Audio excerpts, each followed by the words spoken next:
I'm Vivian Lee with the New York 1 Minute. The Jets are looking to keep their Super Bowl dreams alive when they face off against the Patriots this afternoon. Gang Green is looking for payback, too, after suffering an ugly loss to New England last month. If they win, the team takes on the Steelers in the AFC Championship. Police are searching for the gunman who shot a Brooklyn teenager in the face outside her Brownsville home. The 16-year-old is recovering at the hospital. You're watching New York 1 News all weekend. Details on those stories in just a moment. First, let's take a quick look at the forecast. It is a sunny but cold afternoon in the city with temperatures peaking around 35 degrees, and the winds are brisk. Looking ahead, the holiday tomorrow will be very cold with highs only in the 20s.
I wanted to talk to people from other countries who have spent time in America, so they have like something to compare it to. And I wanted to ask them what America doesn't know about itself. How are we weird that we don't realize we're weird? Yeah, there's like this Russian saying that people who smile a lot are either crazy or American. I think that that's probably accurate. There's kind of this overall idea that Americans deal with sort of the human condition like it's a malady that you like medicate away or something. We expect that you're supposed to be happy all the time. Yeah. Is that different from Japan? Yeah, or? we don't. Like, we have a whole culture, like, back in the day, and you think subtle is more beautiful, or it's something really pretty, beautiful about being sad, if it makes sense. Yeah, and that's not really valued here. I remember I grew up without father, and I was fine with it until I came here, and then people started telling me something's wrong with you because you don't know your dad, right? And I started believing it. Like, you have to take medication to cope with it. But I'm like, cope with what though? Like, I'm fine. They force you to believe something's wrong with you. Yeah, that feels like a very American thing. Yeah. Rather than being like, well, that's life, which is like how it is in Europe too. It's just like, there's not the expectation that you were meant to be happy. You know? That anyone is owed happiness. It's like, no, life is sad sometimes, a lot of the time. Yeah, you know? And you can live in that sadness.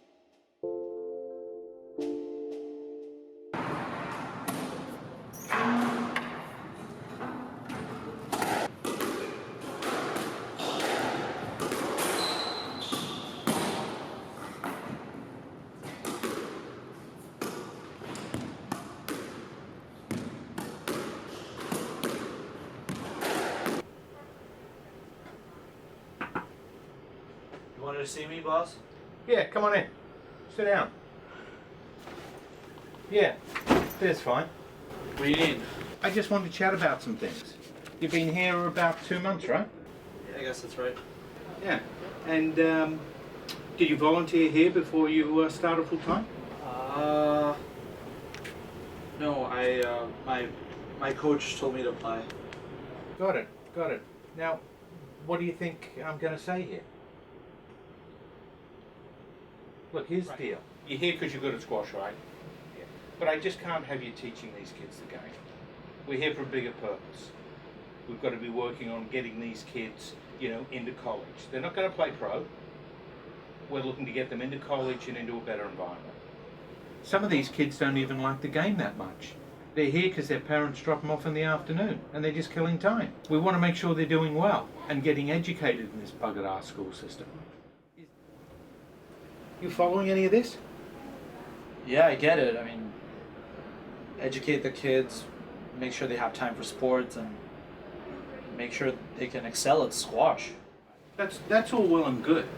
But why am I hearing from these kids complaining about you? You're on court with your headphones on. I need you to be paying attention. Akash, you can't be passive with these kids. If they're bored even for a few minutes, you've lost them. You've got to keep them motivated and engaged. That's your job. Look, I understand you're new to this, but I've got to have you show some enthusiasm. I don't think I've seen you smile since you've been here. Is any of this stuff clicking with you? All right, good chat.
Sleep With Me is proud to present Game of Drones, the Game of Thrones podcast that puts you to sleep. We do it with an episode discussion. All you need to do is get in bed, turn out the lights, and press play. This ain't going to be one of those action-packed Game of Thrones podcasts or a quippy one with facts and book analysis and show analysis. No. This is Game of Drones, and the way the show puts you to sleep is I start talking about the episode and what interests me. And as I go on, it gets a little bit more and more boring with each passing minute.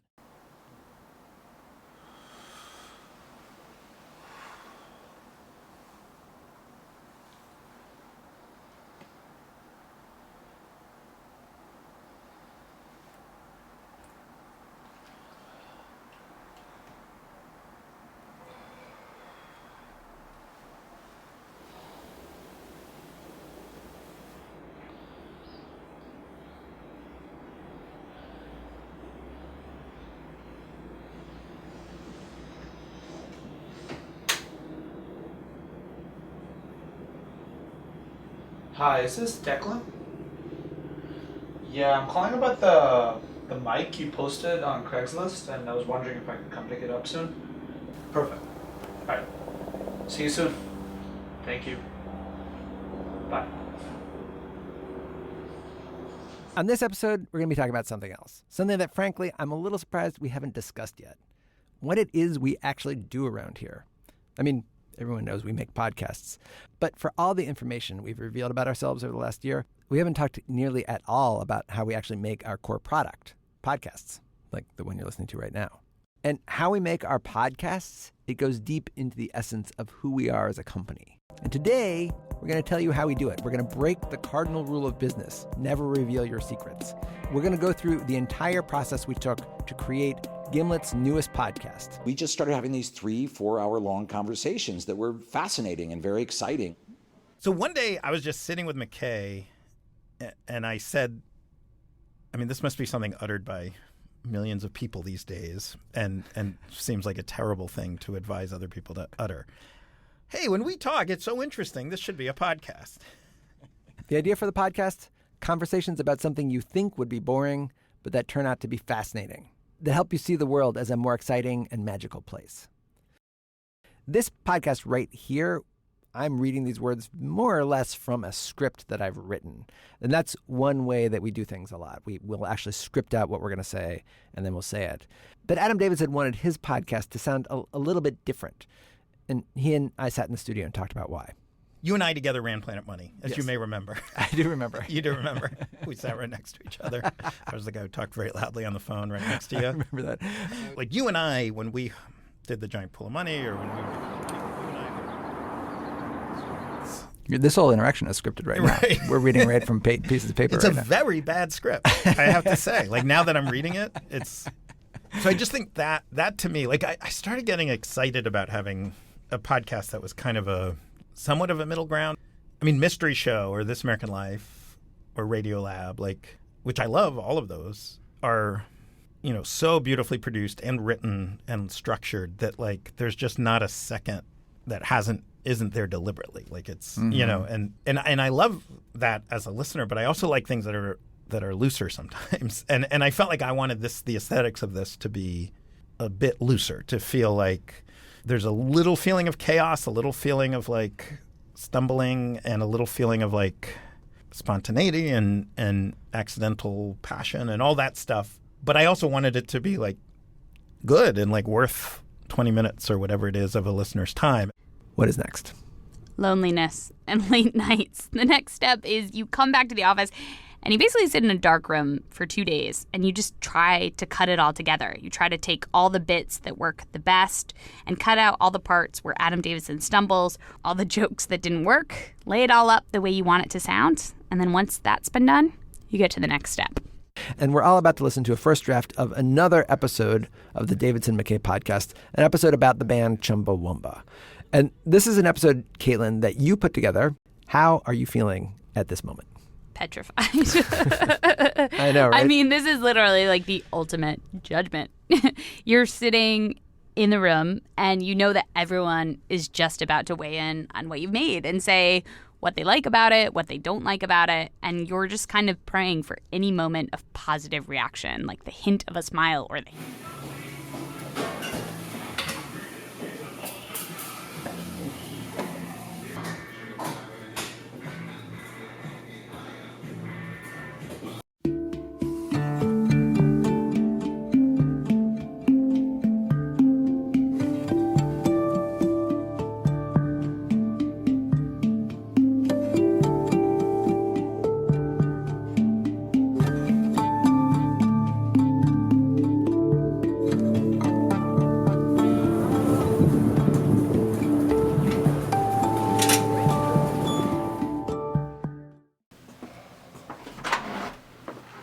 Hey, this is Akash. I'm here for the mic. Are you Declan? Oh yeah, follow me. Yeah, so right over here's the mic. So the mic is 300. I've had it for about 6 months, but it's just not really working for the kind of stuff I do. Does it work fine? Apart from some spit on the shield, it works totally fine. And how do I record like a normal audio file? I run it through my interface and just record off the computer. So that red one? Yeah, but this will be another 300. That's a little out of my budget. Alright, how about this? I can give you both of these for $450. That's about as low as I can go. Yeah, that'd be perfect. Can I get the Ned Stark as well? Stark's not for sale, man. Yeah, what do you need all the gear for? I'm actually doing a podcast called Friendships. Oh, cool. Nice. I don't really have anybody. Would you be interested in maybe doing an interview sometime? Let me think about that, alright?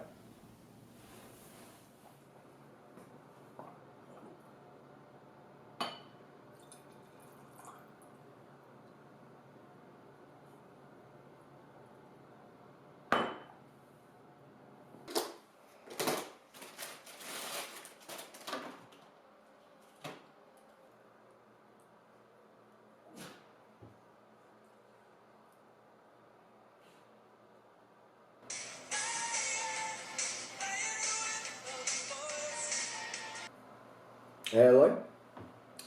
Hey, T-Bag, what's up? Yeah? Cool. So you just got back? Yeah, no, I'm just kind of laying low tonight, but are you around next weekend? Yeah, I met this kid today. He was buying some shit off of me. But do you want to be in a podcast? Well, I mean, you get to talk about yourself. Alright, sweet. Cool. Yeah, I'll text you the details. Alright, talk to you later, man.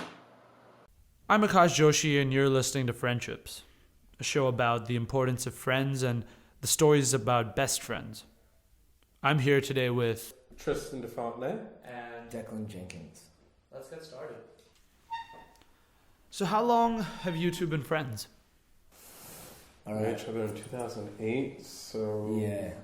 So almost, 8 years. Almost 8 years. Nice. And how'd you guys meet? Well, through a mutual friend. I had gone to the same school Declan has. I'm 2 years older than you. Yeah. And... no, 3 years older. 3 years older than you. And I was chilling in Central Park tanning at the time. Wasn't at college at the point. And she came over. She started talking to me. She was with this kid who had an orange tie and some other kid named Ian Weisberger. And... no, it was a red tie. And I thought to myself, no, that's really interesting. You tell stories, that's really cool. You tell stories like a senior citizen. I apologize. Okay. No, that's why I love you. I got talking to Declan and I realized he's from Australia. Now, my dad had spent about a year working with Australian and New Zealand telecom companies and helping them basically build their wireless network systems, the economics behind it. Right. So I'd always heard all these fascinating stories about Australia and New Zealand, and I just never was able to go. And he was the first Australian I've ever met.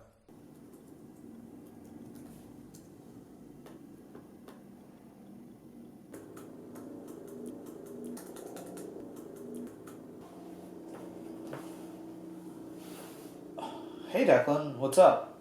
Not much. How's the podcast going though? I'm working on it right now. Right, cool. Well, listen, I have this mate who's really into podcasts, so I mentioned your show to him the other day, and I think he's quite interested. He was telling me that he could give you some pretty good material if you would be interested in having him and his buddy Mark on your show. That's amazing. Thank you so much. Alright, I'll get you Cole's info. They both live upstate, so you have to sort something out. Awesome. Alright, cool. Take care, man. Thanks, Matt.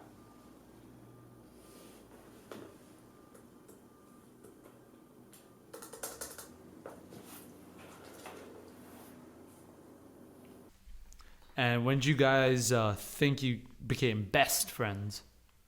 I think that was probably the fact that it kept going. We had pretty different paths when we first met. I mean, I met him the same way I met 90% of the other people I've ever known in the city, and I don't keep in touch with them. But I've stayed in touch with Tristan, and it seems almost against all odds. He's I don't know if you want me to. No, share your personal tales. He's been through a lot, and he's been on the street in stairwells, and he's been in so not that he's crazy. He's been in the psych ward. I think maybe just to clean up and get a few free meals. Who knows? But and I was in school. I was out of school. I was in a rock band. I was in a couple bands that failed miserably, but. There was no reason that Tristan should have stayed in my life, but he did, and it was a near singular constant in a world of transient people, and I think that happens a lot, and we all have these similar stories. Tristan's little narrative then was probably verbatim someone else's tale somewhere else, but he's still here, so that's what's distinguished it for me. Hey, are you Cole? Yes, sir. Let me take your bag.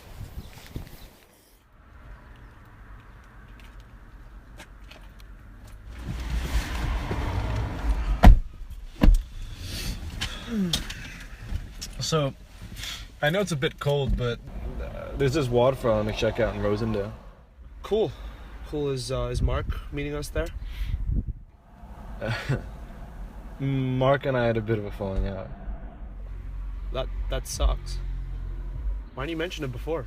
Oh man, I just got so excited about being on your show because it sounded so cool the way Declan was talking about it. He told me they both had a ton of fun. I didn't want you to cancel. I see. I'm sorry for not bringing it up, man. It's just such a nice day, and I didn't want you to miss the trip. I get it. Why don't we do this? You interviewed Tristan and Declan in your first episode, and those who've been close for ages. It's about best friends, but how about for the next one you interview me and make it about new friends? How about that? I could do that. Nice. Sounds good. How do you guys spend a weekend when you guys hang out? What do you guys do? Oh, that's something that we've realized is that we stopped really spending weekends together. We spend really more weekdays together. Lovely. Yeah. Is that with weekends we realized we used to do clubbing and going out to big popular bars and everything like that. And then we realized we don't really like talking to those people at all. We like to go to a bar and chat with each other. So we like to go on the days when they're empty or there's much less people. Right. Or because there's much less people and it's empty, they're giving you half off on drinks. Wow. Yeah, when we're feeling adventurous, we kind of do whatever. Like, Tristan is a big fan of walking pretty much anywhere and everywhere. So once we have enough drinks in us, we'll just like meander. Yeah, exactly. Exactly. Got a lay of the land just by following this guy around the city for 8 years. We've done a lot of unspectacular stuff that was great. Like, we'd go and get like fucking 1/8 of weed and we'd smoke the whole thing in one sitting, and then we'd walk all the way from the top of the park down to where I lived. Exactly. And we'd just be chatting the whole time about different things, politics, religion, just whatever came to And mind. he got expelled from my school for smoking weed. So every time the teachers would come out and see him sitting there on a bench waiting for me after school, we'd just get these dirty grillings looks from him. Yes. It was great. It was a great time. Those were good times. So what made you get into podcasts? Well, I'd always been listening to them, but recently I've been listening to around 2 or 3 a day, when I have time to myself.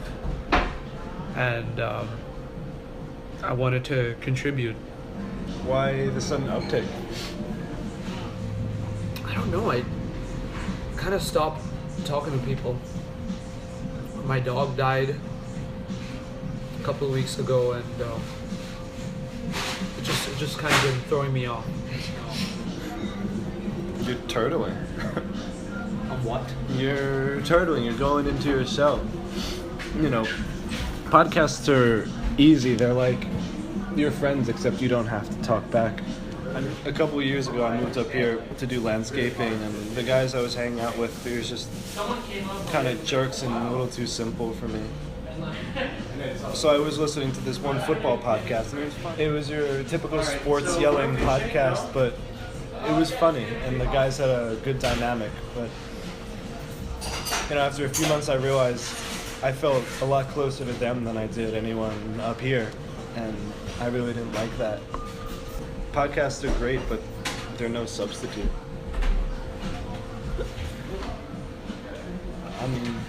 I'm sorry, I didn't mean to go in on you like that. I'm sorry about your pooch. That's hard. Everyone expects an adult to deal with it fine, but it still hurts the same way it does for a 5-year-old.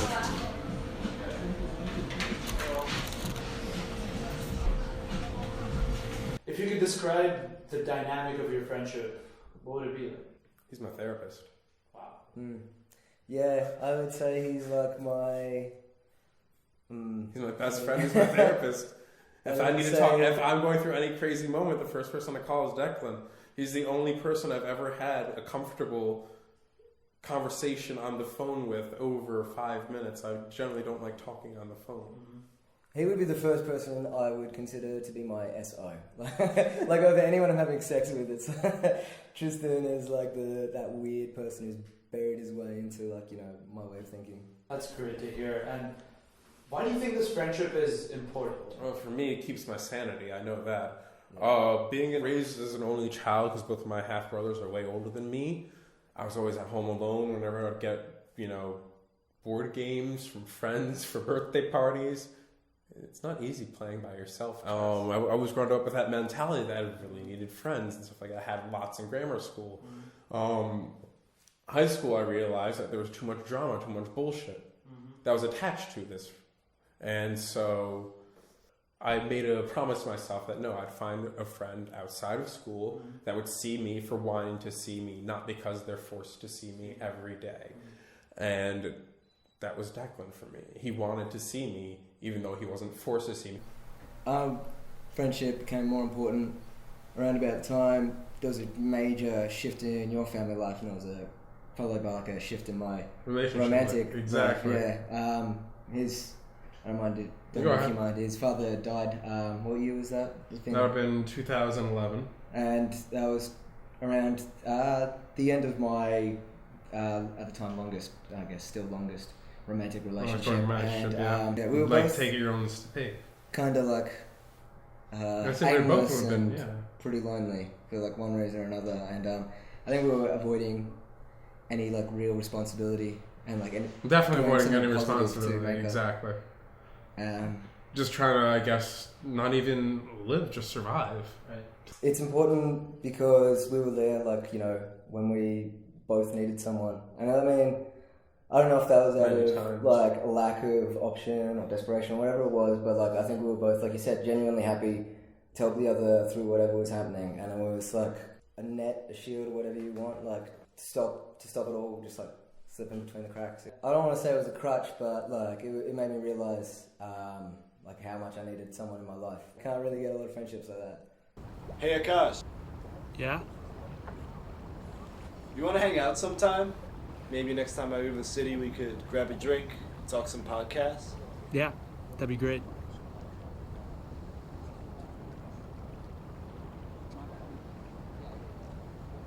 Fantastic. Thank you guys so much for coming on the show. Thank you very much.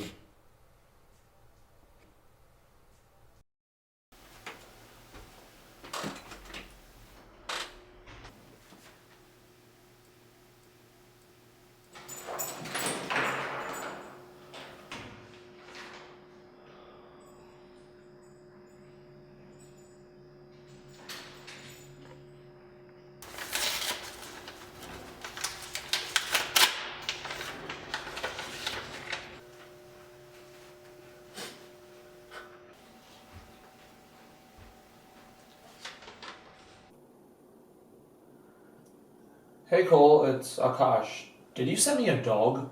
Is it a puggle? Well, I don't know what that is, but he has big ears. Then yes. Yes, I got you a dog. What? How come? You seem pretty bummed out about your pooch, and I had a friend who couldn't take care of his dog anymore, so I thought you should have him. You know, take good care of him. Thank you, Cole. No problem.